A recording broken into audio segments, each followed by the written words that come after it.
We've heard time and time again that small businesses are the engines of our economy. Much of their success can be attributed not only to hard work, but also to good planning. Let's look at the statistics. In the United States, 9 out of 10 businesses are family-owned.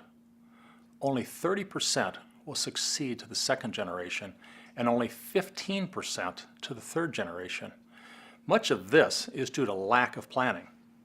At the foundation of good business planning is having buy-sell agreements in place. These are binding agreements between co-owners of a business. They dictate what happens to the shares of the business should one owner leave the company. Closely held businesses, unlike public companies, are not readily marketable. There's no stock exchange for closely held businesses. It's what a willing buyer will pay a willing seller. The only people interested in buying are typically other owners or competitors.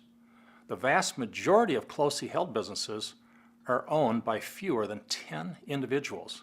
A prearranged agreement provides a degree of certainty and predictability for all parties and is the least disruptive to the business. There are 3 types of buy-sell agreements. The first is called a stock redemption agreement.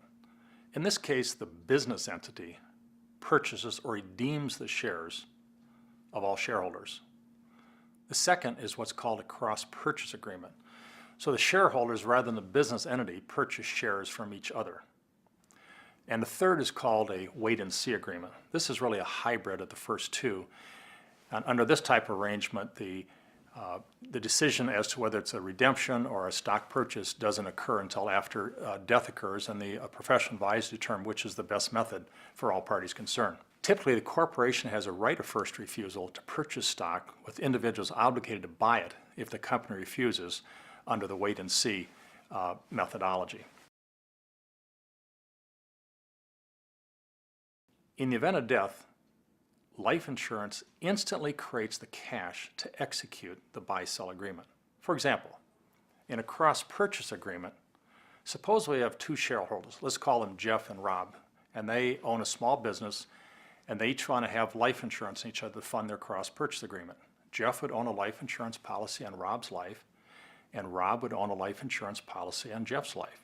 In the event of Rob's death, Jeff would receive the policy proceeds from the insurance company and would use the cash to purchase the stock from Rob's estate at the prearranged price. In the event the policy proceeds aren't enough to cover the entire purchase price, the balance is typically paid out over time out of the company's cash flow. There are some rules of thumb to consider when setting up life insurance policies. In a stock redemption agreement, the corporation is the owner, the beneficiary, and the premium payer on the life insurance policies.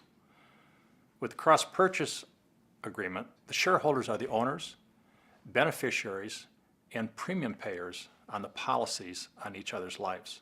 Shareholders can either use term or permanent insurance based on the objectives and the budget of the company's shareholders. Using an attorney experienced in these matters is essential to successfully implementing a buy-sell agreement. The attorney should understand the interests of all parties, the tax implications, accounting impact, and budget constraints of both shareholders and the business. The end result is a well-drafted document.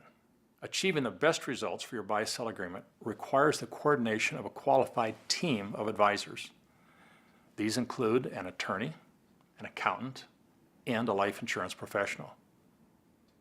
Select advisors experienced in business succession planning and be sure that they schedule regular reviews of the agreement and funding every several years. Taking the time to properly structure a buy-sell agreement will help ensure that your business lives on.